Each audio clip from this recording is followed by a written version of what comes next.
Welcome back to another video.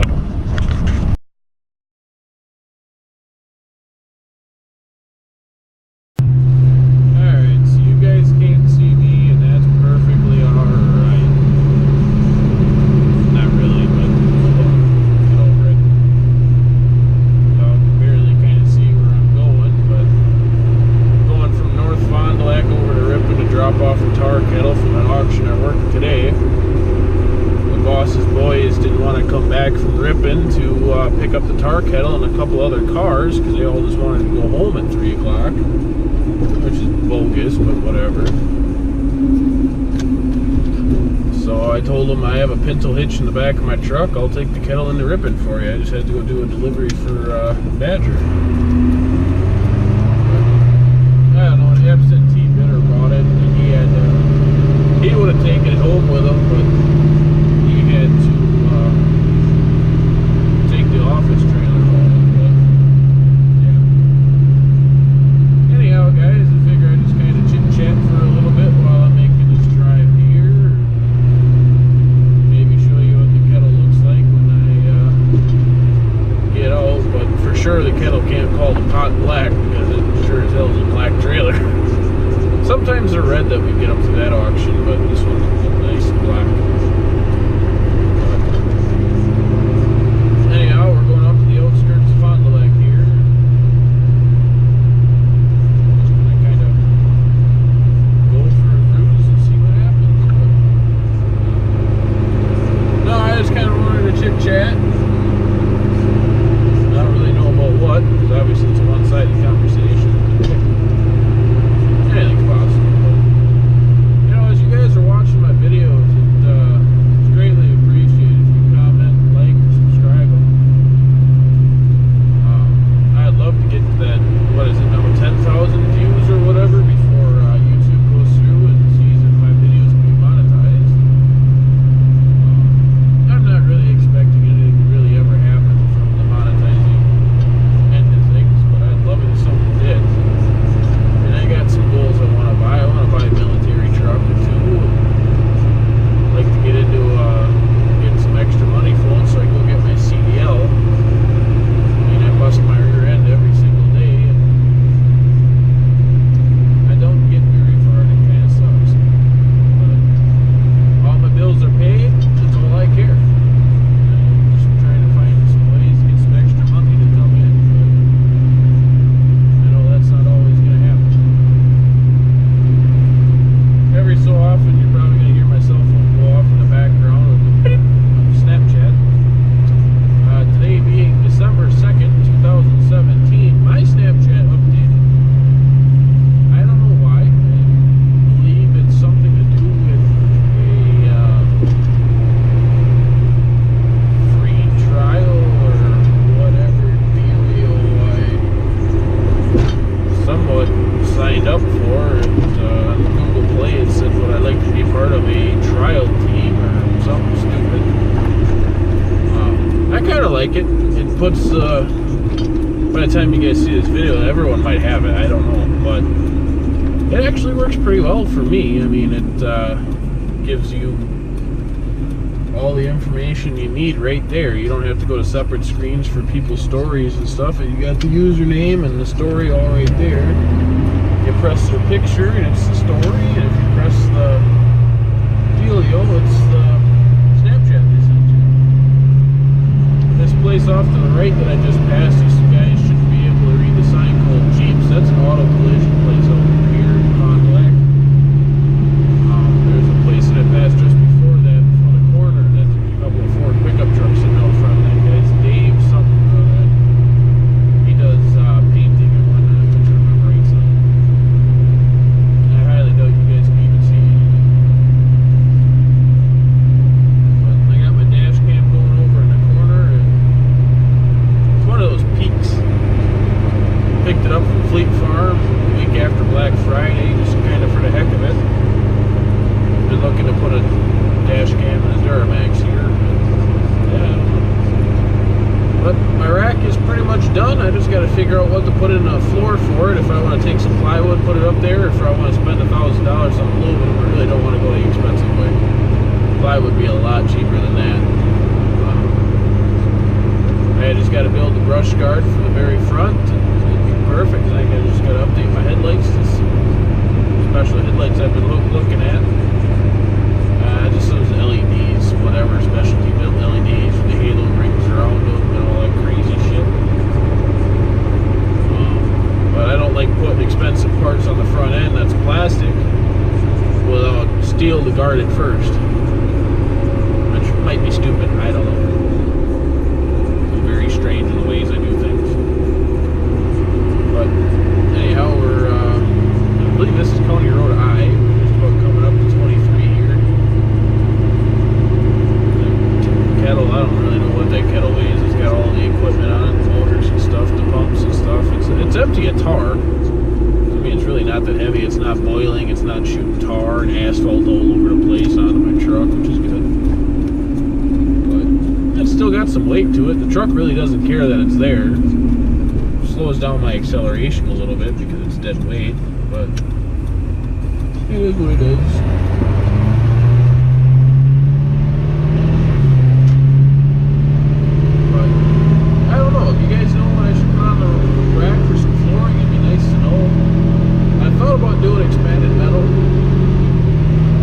That stuff doesn't really hold weight very well in between the gaps, and I just didn't know what to really think about it because I don't really know what I want to do yet. Turn my brakes off. I just want something that's going to hold some weight up there because on the outskirts there's going to be some toolboxes.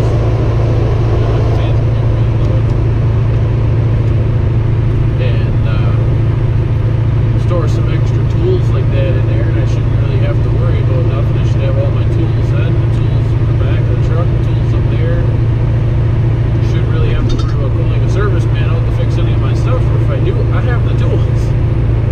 But of course they bring their own stuff and charge a couple $1,000 an hour, and it's bullcrap, but whatever.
Direful Madman, Direfulmadman,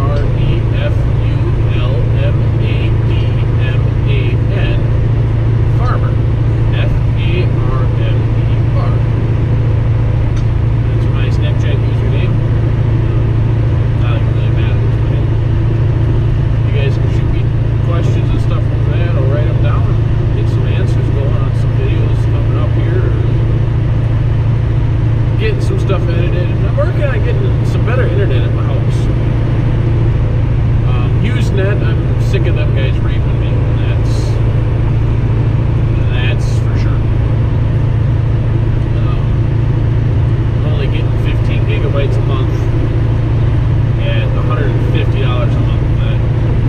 That's stupid. At Badger, they have a guy that does a whole bunch of internet stuff, and he's got wireless. He uses people's silos and a couple of cell towers over in my house. And he's got a silo right across the highway, about a mile away, and I can see it from my house. And he's going to see if they get a proper signal at my house and give me some really good internet. So they do only unlimited plans because you can eat through so many gigabytes with just hooking up a smart TV. My TV in my bedroom is a smart TV, but I can't use it, so I don't even know what it's like to have one. I just bought the TV because it was a really good deal for what I needed. I mean, I got the TV for half off, and it was brand new. You just put it on the floor, and I bought it half off. Got a floor, it was the floor model, but not the floor model. It's confusing to explain. And then he had a sound bar, which I don't have a remote for, sadly. But I've got a sound bar for it and everything too. And a sound bar only cost me $20, and they're normally $60. So he happened to have a couple in the back that some people returned that they didn't like them because I'm not real sure why they didn't like it. I mean, it works. It's just kind of hard. I can't get it to. It's an LG. The TV's an LG, and I would think they require the same remote setting, but they don't. Yeah, it's really upsetting. But, like I said, it is what it is. I ain't too worried about it.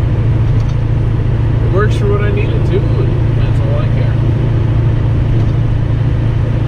So,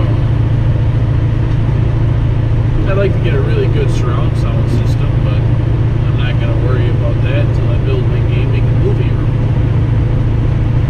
Now, how am I going to go about that? I have no idea. I almost have to tear my house down and rebuild it, and then just modify the room sizes a little bit to make it bigger in every direction to keep the same shape and everything. Or finish out the basement I have now and go from there. But I mean, I want like drop-down screen projectors, all that stuff, even just for basic gaming. I want like big screen, big projector wall screens or whatever they are. A friend of mine has that, and it's awesome. You hit a button, the screen comes down out of the ceiling, hits you on top of the head. It's hilarious. Not what it happens to you. Well, hey, we're coming up on good old Rosedale and Ticket Place. You guys are ever traveling through here? Do the speed limit. I mean, do it. Rosedale, Wisconsin, the Ticket Place. They love handing out their tickets. You gotta do the exact speed limit. If you're under, you get a ticket. If you're over, you get a ticket. If you're exact, you still get a ticket. It's stupid. Right now I'm doing 35. They want you doing 30 by this warning sign here. I don't even know if you guys can see my screen on black. Because it's in sleep record mode. I used to live here. There's an elementary and intermediate, which is middle, and a high school. It's a pretty good school system. Supposedly it's the top 5 of the state when I went through it. And it's still up there. It might even be number 1. I don't really know what they use for grading or whatever that school districts. I know there's some state tests or whatever you got to do, and it's really annoying, and I hate it. Always hated tests. But they are one of the top school districts in the state, I guess, and there's absolutely no cell phone signal in this town. U.S. Cellular, they say they got power everywhere and anywhere. I've got friends, and I used to have U.S. Cellular, and it was a dead zone in most of the places in this town. You go to the Bluebees gas station I just passed, you'd have reception. You'd come out on the street, on the road, nothing. You go to the the schools, you have nothing, but that's where the school put up a blocker. Oh, speaking of cops, there's a cop sitting up on the hill there. That's alright, I'm not speeding. And we're passing the old high school. I can't turn the camera on this truck. Should really get another smoke mount. Well, this is a weird suction cup for windshields. I don't know if I can put a smoke cup on it.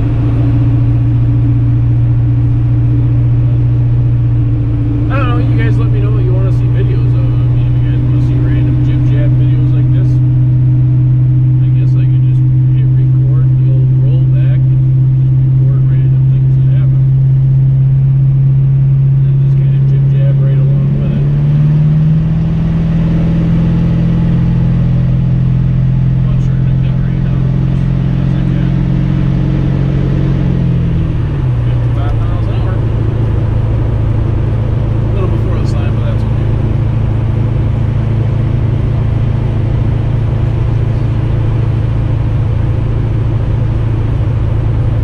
Yeah, I bought at the auction today that I'm delivering this tar kettle for, there was a headache rack for John Deere, like the Pro Gators, really weird gators where you sit out in front of the wheels. For like, I know the Brewers have one or two of them. When I went to one of the games, they were running around with a couple. But they have a couple, and then supposedly they also fit, the headache rack also fits on the lawnmowers. Really big John Deeres that fold out to like 15, 20 feet or whatever, and really big ones. I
gave this truck a shame when he was belching smoke, but he went and got his professionally tuned and stuff. I don't know if this ever was. I think this is just a plug-and-play system, but it doesn't do nothing. It doesn't make the transmission shift different in tow mode like I would think it should.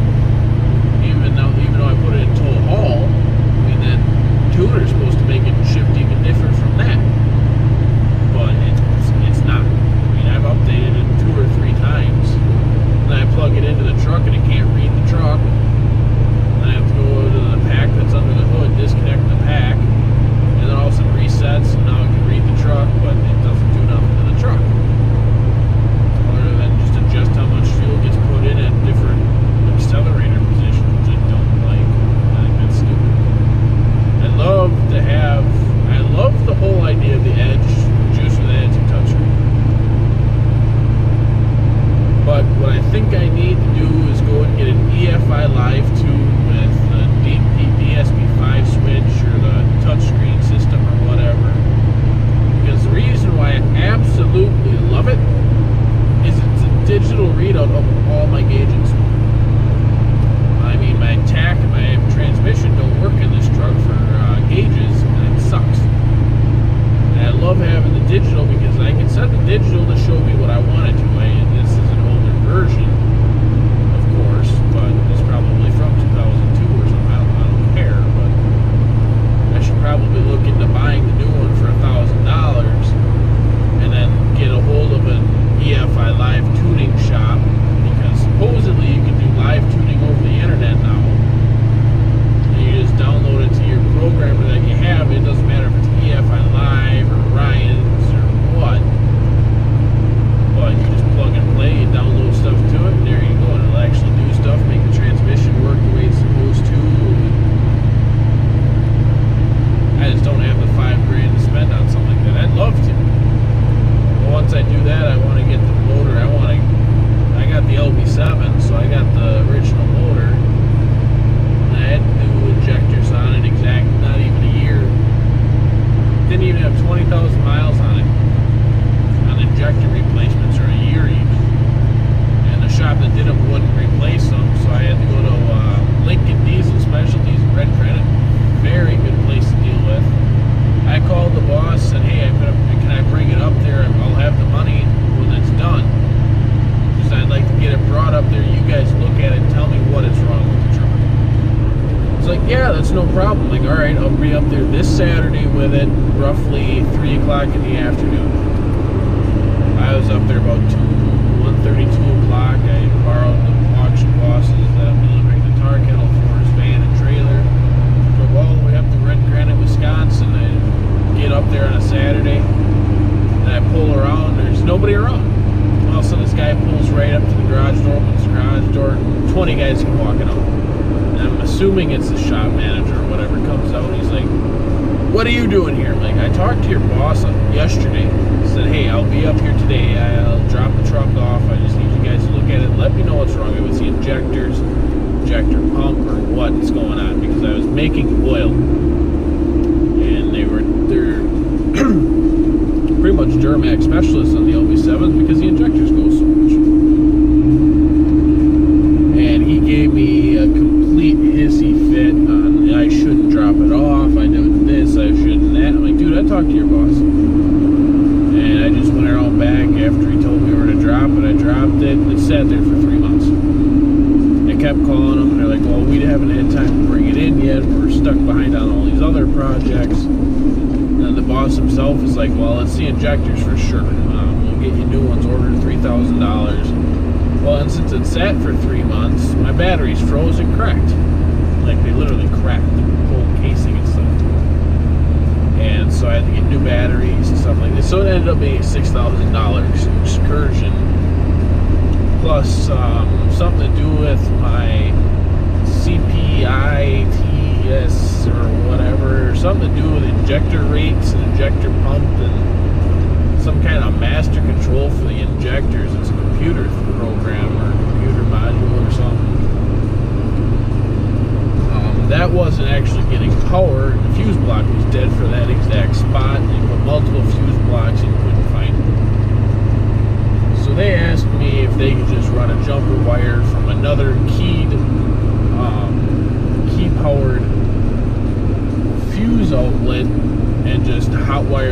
side because it was getting power on one side but wouldn't transfer it to the other side, which was stupid. Even though they put new fuses in it, which is really weird. It wasn't popping them or nothing, it just wasn't sending power. So I told them, yeah, sure, whatever, throw jumper wire. And it's not, jumper wire's not the biggest problem I'll ever have to deal with.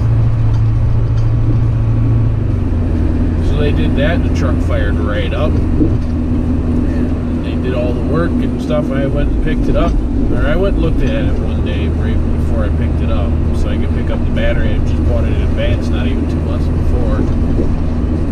And so I could exchange it. And I was talking to him, and the lead injector, which I'm assuming is the front turn most injector, was cracked. Now, when Riches and Fond du Lac put the injectors in, they never torqued them. They just kind of went as tight as they could. And they actually ended up cracking the housing, and it took those 20,000 miles to actually cause a problem with that theory of tightening the injectors down and stuff, because they said it wasn't a wear and tear. It was they were installed wrong, too tightly wrong, and just kind of left. Whoever installed them didn't care, didn't want nothing to do with them. And I'm like, well, that's real nice. No wonder why Riches wouldn't go back on their warranty. Even the guy I bought the truck from called them, and they wouldn't call them back. They just completely shoved us out the door and didn't want nothing to do with it. And then Riches is actually working on one of Badger's F550s. We took it in there because it was having some power problems, and since it's all aftermarket parts on there, because he got rid of the diesel exhaust system for some stupid reason, although it's good to get rid of it. They're brand new 2016 trucks or 15 trucks or something, and they got rid of that right away and all kinds of crap, voided warranties. Riches has had that truck for 5 months now, and they still haven't fixed it. It's still underpowered. They get a load on it, and the turbo, there's a sensor on the turbo that tells it how much spoolage there is, and it overspools and it shuts down the turbo, and then you're basically just running up the brand new 6.7 liter motors on just the motor itself. You have no turbo power, which in diesel, the turbo power makes a big difference. The 7.3s used to not be turbo power, and there's a couple others that used to not have it, and it's really not that big of a deal. 6.2 in the Humvees, they didn't have turbos at one point. I don't know if they do now, but it just made them slow because there's no extra power, no ram air coming in or nothing to give the extra boost of power and stuff. And so they've had that truck for 5 months. It's back now, but no one's taking it out because no one thinks it's fixed. I think it's what the reason is, although I don't drive those trucks, so I don't care. But yeah, anyhow, Riches wouldn't do the warranty on my truck, so I wouldn't go to them at all. If you're someone from out of state looking to go to them, Riches and Fond du Lac, they just moved to Taichita area. Out by a shed I built, actually. I built the shed to their northeast. Or is it their southwest? I don't know, there's one of those two. I worked on both of the sheds, but I built the one. I can't remember which one I built compared to where their location is. But yeah, it's a little bizarre.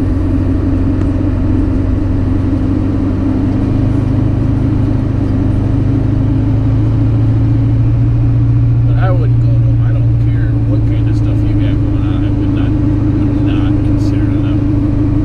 I would go to Lincoln Diesel Specialties in Red Granite before anybody else. And then there's a new DC Dynamics or something in Oshkosh. That's diesel stuff. They were working on fire engines one day when I stopped in there to pick up a car for rawhide. I mean, I would probably recommend them because, well, they seem like they're doing pretty good. If the fire department's working with us, they're doing something right. Probably still can't see me, but I didn't turn the camera on me because, well, why not? Kinda hoping you could see me. I don't think you can. I'll figure it out when I review the footage. But we're getting to the drop-off point for the kettle at least. So that's good. Means I can go home. I've only been up since 10 o'clock last night. got up, hopped in the rollback, went to Chicago, delivered 2 cars, one in East Chicago, one in West Chicago, of course. Can't have them next to each other. The dealers can't make it that easy. And then I came back to Fond du Lac, worked the auction at the fairgrounds. And then I turned around, hopped back in the rollback, and took 2 cars down to Franklin, Wisconsin, to one of our customers at Badger. Delivered those 2 vehicles, came back, hopped in this my Duramax, and now I'm delivering his tar pedal. Yeah, it's going pretty good. A whole whopping 24 hours later.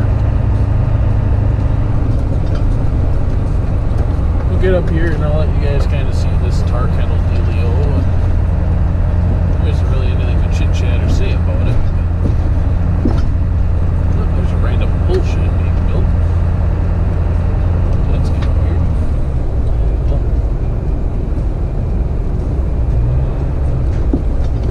Oh. Definitely didn't have to come up and pull builders.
Yeah, that's no problem. Like, all right, I'll be up there this Saturday with it, roughly 3 o'clock in the afternoon.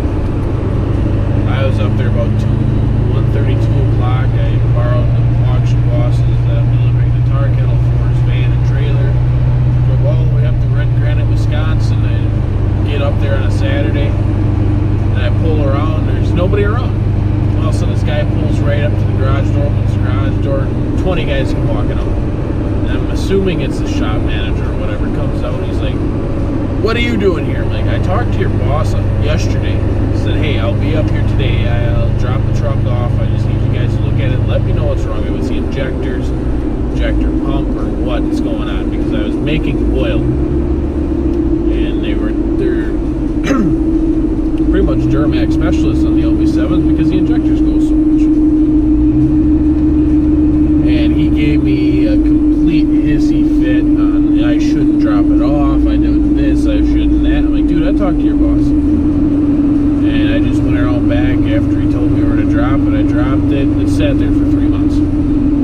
I kept calling them, and they're like, well, we haven't had time to bring it in yet. We're stuck behind on all these other projects. And the boss himself is like, well, it's the injectors for sure. We'll get you new ones ordered $3,000. Well, and since it sat for 3 months, my batteries froze and cracked. Like, they literally cracked the whole casing and stuff. And so I had to get new batteries and stuff like this. So it ended up being a $6,000 excursion. Plus, something to do with my CPITS or whatever. Something to do with injector rates and injector pump and some kind of master control for the injectors. It's a computer program or computer module or something. That wasn't actually getting power. The fuse block was dead for that exact spot. They put multiple fuse blocks and couldn't find it. So they asked me if they could just run a jumper wire from another key-powered fuse outlet and just hot wire the one side, because it was getting power on one side but wouldn't transfer it to the other side, which was stupid. Even though they put new fuses in it, which is really weird. It wasn't popping them enough. It just wasn't sending power. So I told them, yeah, sure, whatever. Throw a jumper wire. And it's not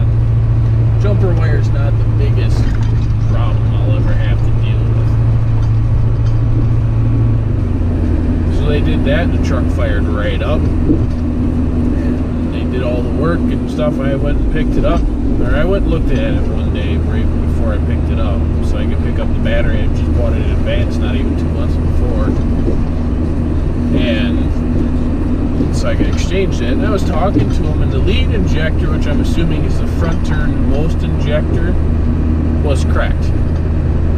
Now, when Riches and Fond du Lac put the injectors in, they never torqued them. They just kind of went as tight as they could. And they actually ended up cracking the housing, and it took those 20,000 miles to actually cause a problem with that theory of tightening the injectors down and stuff, because they said it wasn't a wear and tear.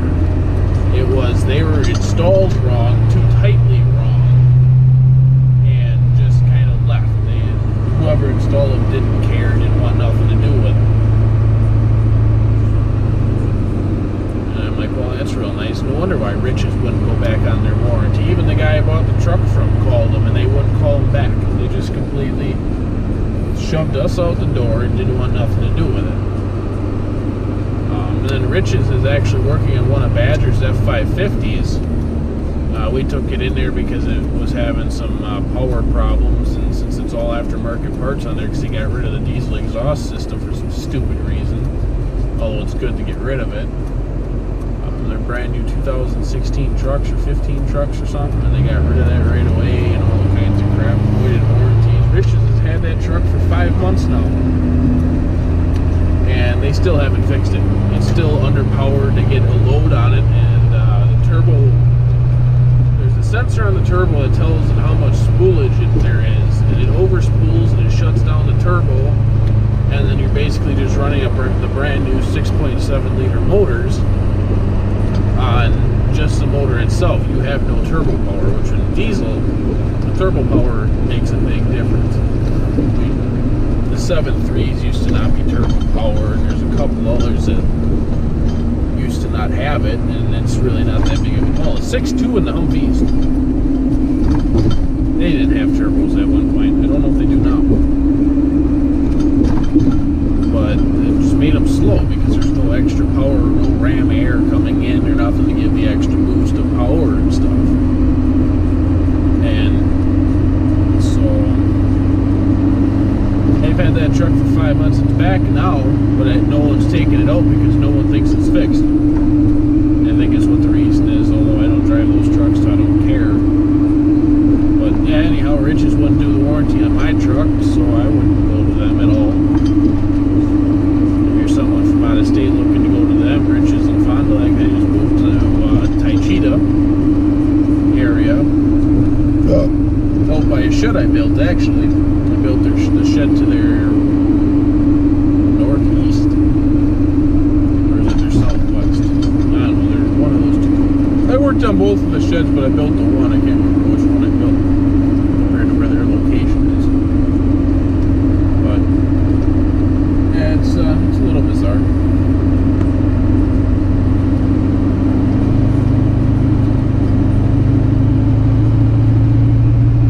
But I wouldn't go to them. I don't care what kind of stuff you got going on. I would not consider them.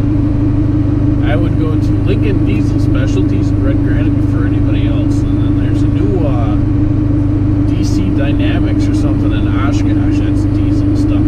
They were working on fire engines one day when I stopped in there to pick up a car for rawhide. I mean, I would probably recommend them because, well, they seem like they're doing pretty good. The fire department's working with them. They're doing something right. Probably still can't see me, but I just turned the camera so because, well, why not? Kinda hoping you could see me.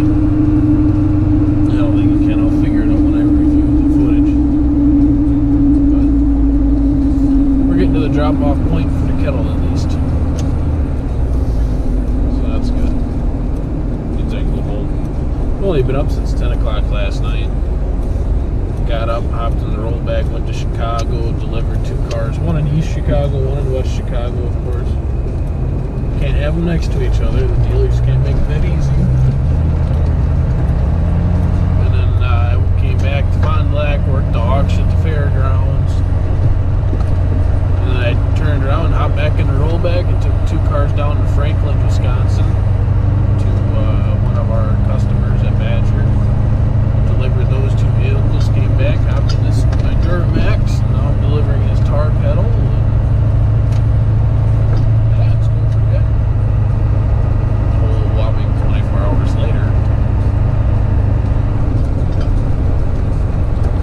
get up here and I'll let you guys kind of see this tar kettle dealio. There isn't really anything to chit chat or say about it. Oh, there's a random bullshit being built. That's kind of weird. Oh.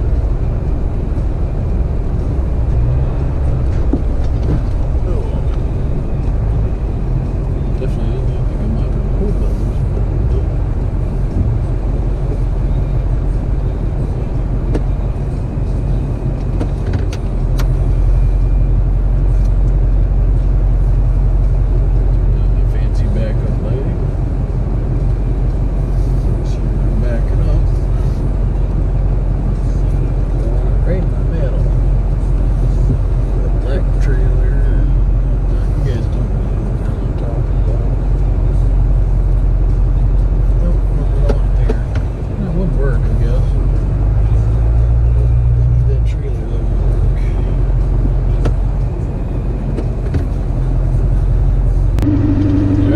Dropped off, the boss is happy. I can go home.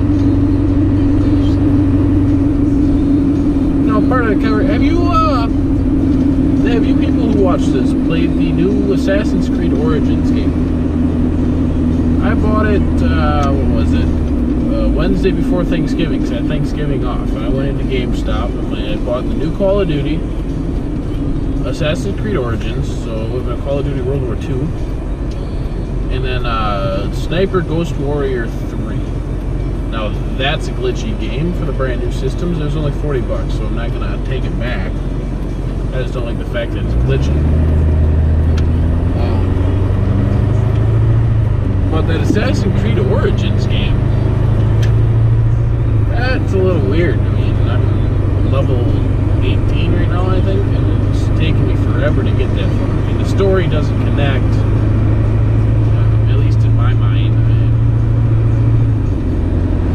I'm trying to figure it out, but it's not going so well. And then you got the one lady that every once in a while it jumps out to on the Animus or whatever it's called. I mean, she does absolutely nothing for the storyline as far as I can tell, other than she's mixing DNA and stuff. And I got to one point where she hops out of the machine and she tries to mix in the main character's wife's DNA.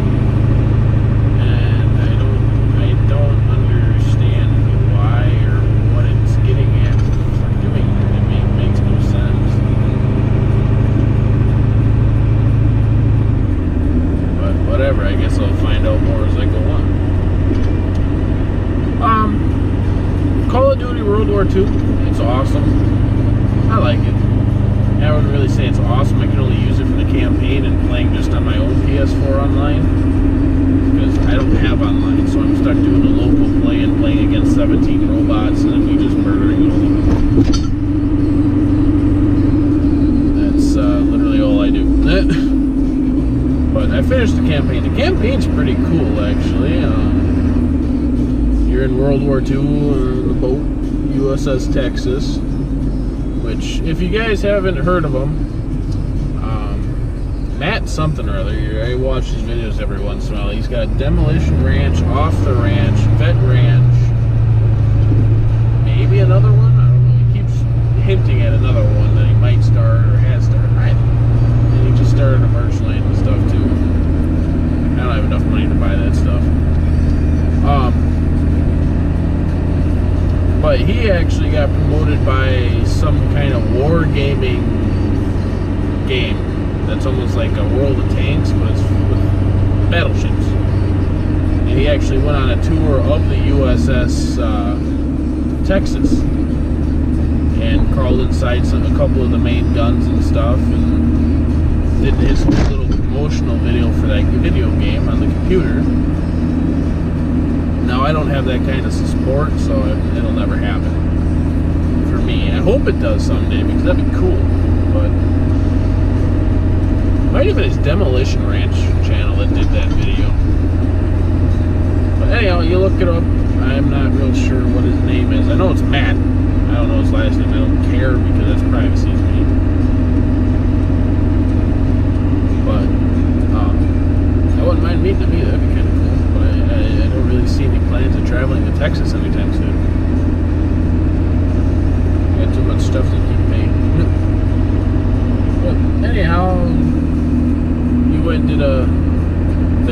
But the USS Texas is in the campaign of Call of Duty World War II, because it was, well, in World War II.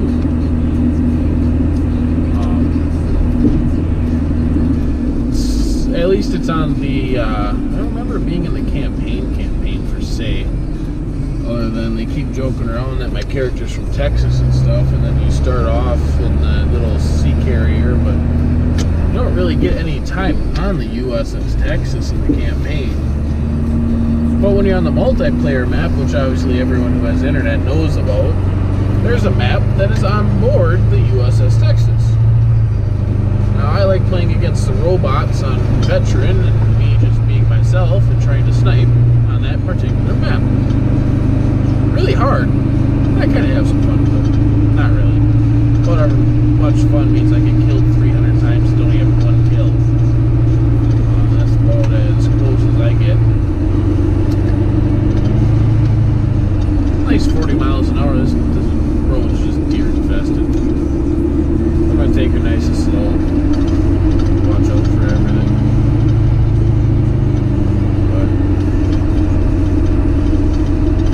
yeah, I don't know. I mean, it was an alright campaign. I mean, you were in World War II, you stormed the beaches, your character's writing a letter, you're just kind of following along in his memory. And then he gets a chance to be, what's it called? Honorably discharged. So he tears the paper up and goes back to war. Which is kind of stupid. I understand why he did it. His best pal was caught or whatever, or captured by the Nazis, but I mean, still, he had a chance to go back to his wife, or not wife, but girl he calls her, the kid that she was pregnant with. I understand why he didn't either. I mean, you never leave a brother behind in the military, for sure. And this guy's gonna get upset because I'm doing 40 miles an hour, but I really don't care because I'm enjoying the night. I just don't want to smack a deer because I'd be really pissed. Got hit by a stone, that's for sure. I can sure that. But, no, it was pretty good. Anyhow, on that Sniper Ghost Warrior 3, that game is glitchy as all, what's the holiest cheese? Swiss cheese? Yeah, Swiss cheese.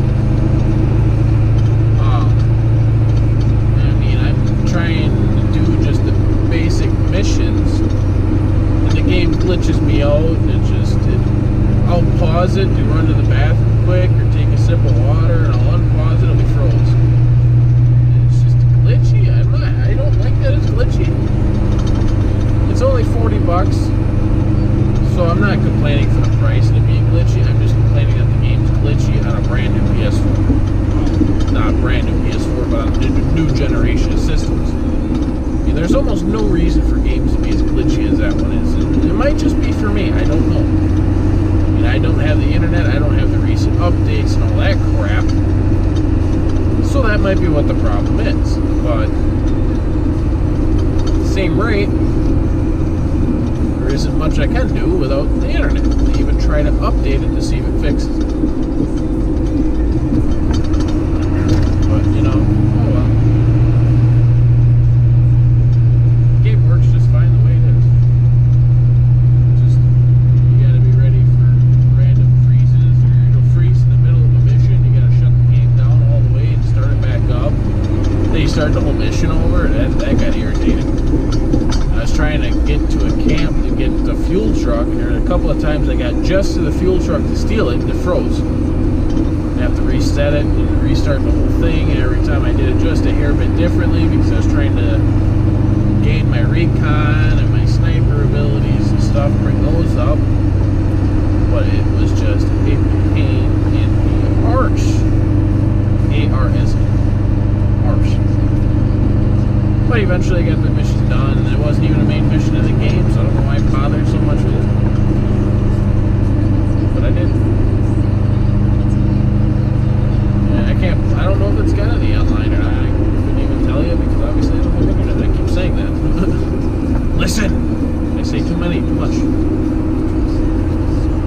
no, I'm going to drive in the middle of the road here because there's nobody coming, and I want to be able to see everything.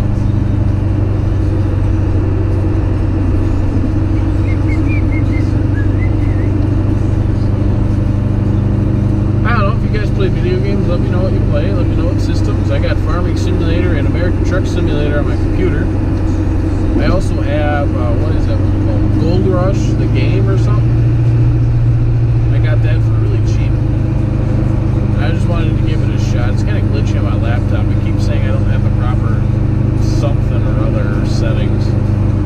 So I tried dumbing the game down to my settings, or a lower whatever setting, and then the game just gets kind of as you're driving. It kind of lurch all over the place. I don't like that, but that's all right. I got Farming Simulator or whatever the newest one is, 2017 on the computer. Got a bunch of mods for it, so it's run just fine. Unless, of course, I put too many mods in and it won't load, but that's okay. Just get rid of the mods.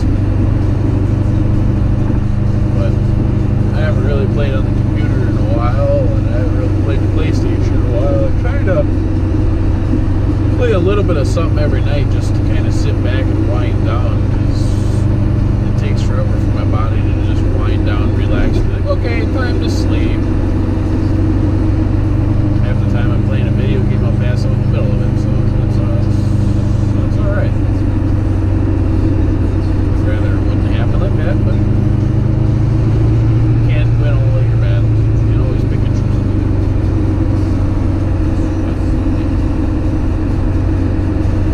We're just going to cruise home and see what's going on in the woods. Well, you guys are. I'm just going to drive. Focus.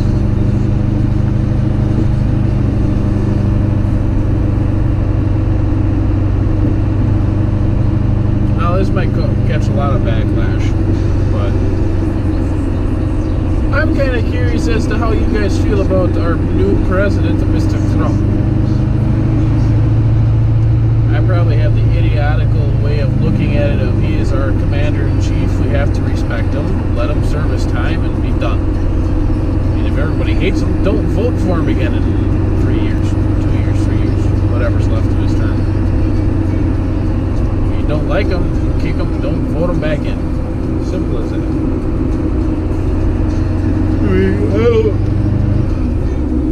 For us middle class and lower class Americans, whatever he does in that office, I don't think will ever touch us. I mean, we've had different governors in Wisconsin. Yeah, minors rules change and stuff like that. When Walker shut down all the funding for the teachers, and my aunt, who's been teaching ag for 20 some years, got nailed pretty hard because she had all kinds of benefits that she hadn't used, but she was kind of banking on them to be there for when she retires in 10, 20 years. I don't know how long she's going to go until she retires.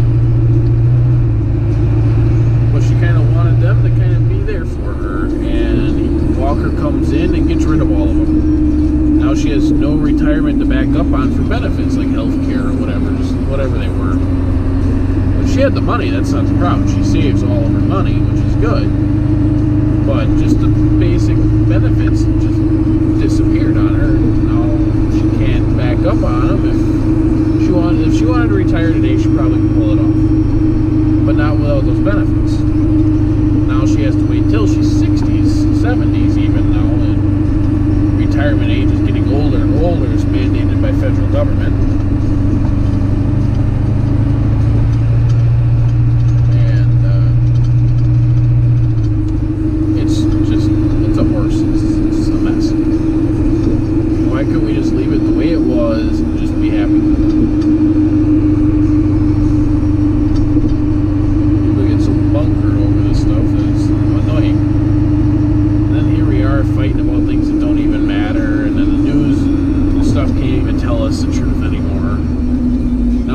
People are getting scandalous claims from women versus the guys.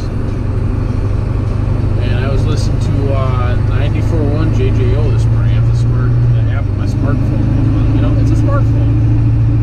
And this one lady's name is Biatch. I don't know how they get away with that on radio. I probably can't get away with it on YouTube, but I already said it, so I'm just going to live it. But they were saying, or thinking of this way of all this stuff going on is, what if these men and women were in the back room or whatever together, or actually met up at a bedroom, a motel, a hotel, whatever. And it was a mutual agreement to do whatever, have sex, whatever they wanted to do. Flirt with each other, whatever, or like the woman came on to the guy. Well, in our society today, the woman is always right when something like this happens. That's why all these guys are just kind of backing down, saying, okay, I'm sorry. I don't believe that's right. I mean, if there is something else going on, then these guys are just going to back down and be, okay, fine, sorry, I didn't mean to. But it wasn't really their fault. Like, if the girl came on to them, then why can't they stand up for themselves? Why would we ridicule them for standing up for themselves and just say they're lying? And then kick them out of office and stuff. Like this Matt Lauer dude, I guess he said, okay, I'm sorry. NBC knew about this stuff for the past 20-some years, I guess. But now NBC's going, oh, we didn't know about it. But yet you talk to the staff members, they're like, well, they knew about it. We all knew about it. So how could the management not know about it, but yet everybody knows about it? I mean, that makes no sense. I mean, management, human resources would know stuff like that immediately. But whatever, I guess. It's their own little kindling of fire they want to start. And it's just stupid.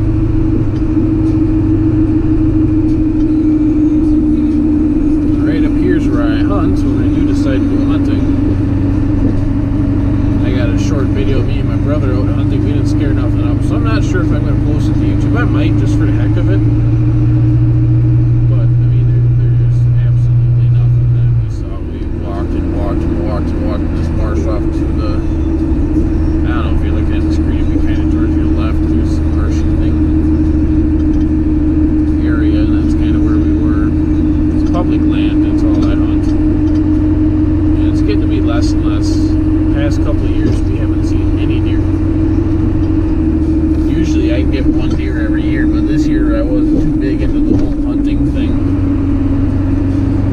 I went out with my brother because he just came up and he wanted to go out so bad, so he even brought his jacket, so I went and got my license for $25, so it was only 24, but yeah, whatever. Numbers are numbers to you guys. And I went out with him and we just walked around and didn't even kick up anything. We kicked up an owl. I forget what kind of owl it was. It was brown. Almost looked like a hawk, but it was a owl. And I could have shot it, quite literally, not even like shooting it physically. I could have just stuck the barrel of my gun up, like stuck the gun up to my shoulder. And I could have hit it with the barrels, how close we were to it when it finally spooked itself. So I knew when that happened, we were going to have to be on top of the deer. And I mean, we were walking 10 feet from each other, going zigzagging back and forth and back and forth. We get to a point, turn around, move over 15 feet, and walk back, and just zigzag like crazy. Making as much noise. Well, we didn't really make that much noise. We just kind of whistled a little bit here and there to try and get their attention, to kind of move their heads and just stop and listen, and then see if we could get them to commit to some kind of movement so we could hear where they were, and then walk that way, spook them up, and bring home some dinner. But it didn't work out that way, which sucks. But I'm over it. Can only do so much. When DNR keeps going, oh yeah, the deer population's increased dramatically, and you can't find the deer. You're literally walking on top of like 100, I don't even know how many acres that place is. I mean, it might be 100-acre plot of public land. You walk every square inch of it, you can't kick up with a single deer, even when you're walking in deep water. There's something wrong with their numbers. It sucks. I mean, maybe way up north in the woods, but then I was up there repoing a couple of cars from the repo yard. I was talking to the owner, and he's like, yeah, there used to be a whole crap ton of deer up here. Then the DNR decided, okay, let's release some wolves. And they're like, oh, it's been proven that a wolf will only eat 4 deer a year. Well, when a pack has 10 wolves in it, 8 to 10, that's 36 to 40 deer, or 32 to 40 deer a year that are eaten. Now, when you have, what did he say up in his county? It's 20 deer per square mile or something. If it's even that many, he's lucky, he said. Yeah, I think that's the right number. And now you're putting a pack of wolves in there and they eat 40 of them in a year. Supposedly, they eat way more than that, I'm pretty sure. I mean, 4 deer a year, that's barely anything to a wolf. I mean, that's nowhere near enough energy, meat, or nothing. Oh yeah, I know they eat other stuff, but jeez, it don't seem like enough at all. He's like, now you're leaving us at a negative deer population per square mile. Because you're eating 40 out of a square mile, but there's only 20 to populate it. So now half the wolves haven't even been eaten, so you know, they're just going to move to the next square mile part of the map. And now that half of the pack's going to eat. And now the original half is hungry again. Well, what are you going to do? They're just going to keep moving until they find a happy area that the deer or whatever are populating faster than they are eating of. At 40 deer a year. You almost got to be popping out 200 deer a year that survive to be healthy enough to be eaten and provide well enough for a single wolf. Stupid. I don't mind having wolves and stuff released on a while. I think it's kind of cool. I wouldn't mind owning a wolf for my own. My dog's a Husky English Mastiff. A Husky is more of a wolf than a wolf is, supposedly, but I don't believe that. It just seems like a gimmick. But anything is possible, I guess. And I just don't understand it. Why they keep saying all these numbers are this, and they try and do this and do that. The numbers just aren't there. I mean, there were pretty much the same amount of deer harvested last year as there are this year as there are last year. But there's nothing down in our part of the state, and that's one of the bigger areas. They were saying that, yeah, there's a huge increase in deer there. There's a very large increase in deer. So the only deer I've seen in this part of the state is the one my grandmother hit with my Charger. It cost me almost $5,000 to fix it. Good thing I have insurance, right? But it's really just a pain in the butt.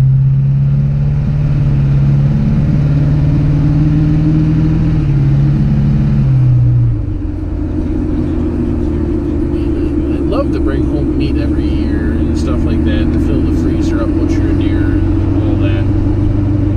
But I can't do anything if you can't find the deer to bring home. It's ridiculous. And then while I was up at that repo yard getting a car, the guy was going and telling me that a guy shot an hour and a half after closing. The DNR warden got called out there, they found the casing and the deer the next day. But they told the guy, they're like, we can't prosecute him, even though, yeah, it's a shell and the deer exactly where you said. How can you prove that he shot after an hour and a half after closing besides you heard it? The DNR warden's like, if we prosecute this, it's going to court, and then he's going to retaliate, because, well, that's just what people do, I guess. I never really retaliate. I mean, I'll joke around with people, but I don't retaliate on stuff like that. That's just so stupid. And he'll retaliate, just cause bigger problems. So the best they can do is give the guy a warning. And then on top of that, the warden goes and says, well, you can sit out there all night with your gun loaded. We can't prove nothing unless you're out there and we can physically prove you are there to shoot a deer illegally. We cannot prosecute you. And it is almost impossible to prove you're there shooting a deer illegally. Because you probably have a small game tag for squirrels, rabbits, whatever. And it's just a pain in the butt. They can't even do their job properly because so many people are getting upset with following the rules. They're making the congressmen and stuff change the rules. It's just stupid. Because now hunting's not even hunting. It's more of just a free-for-all. Whatever moves dies. Gets shot. Stupid. Stupid way to hunt. very stupid. I mean, it used to be like that, I'm pretty sure. And it never should have been, never should be. I mean, if something moves and dies just because it moves in the marsh and it looks like a deer, don't mean nothing. I mean, there were 9 guys this year that got shot, according to the news station. 1 or 2 of them were fatal, and they were self-inflicted. The rest were from stray bullets or bullets that went through their targets, because no one looks beyond their target anymore. Or even looks to see what possibilities could happen to their bullet. And then a 4-year-old registered a deer, and then the DNR got all upset with the 4-year-old registering a deer because it didn't say who killed the deer. That they're going to make it tougher next year, that if a toddler or anyone under a certain age registers a deer, that they're going to investigate and find out who killed it. Because if it's illegally registered under a 4-year-old, well then now the family can't keep the deer or anything, and they get in big trouble, which I think is stupid. I mean, I thought it was kind of funny that the guy went and had his kids say he registered a deer. Obviously a 4-year-old's not shooting a gun at a deer. Though I suppose if you're a midget and you're 4 years old, I guess you probably could. I don't know. I mean, you can play off being 4 years old, I guess. But I'm not trying to be mean by saying midget either. Just the people that are legally midgets. I always thought those people were kind of cool. They're just so small that they're small. I don't know what else to say about it. I always thought it was kind of cool. It kind of sucks to be small. Kind of sucks to be huge. Somewhere in the middle is pretty good, but everything has its downfalls and its upfalls. So, yeah. Anyhow, guys, I'm almost home, so this is the end of the jib jab. It's probably about an hour of just jib jabbing. And this will all be in one video. I'm not gonna split it up because it's all pretty good. Pretty good stuff.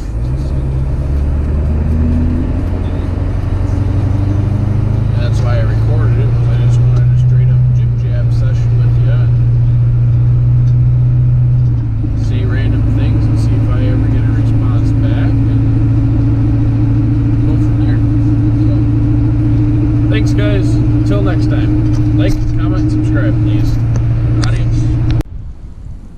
Right back at you. End of this video. Like, comment, subscribe.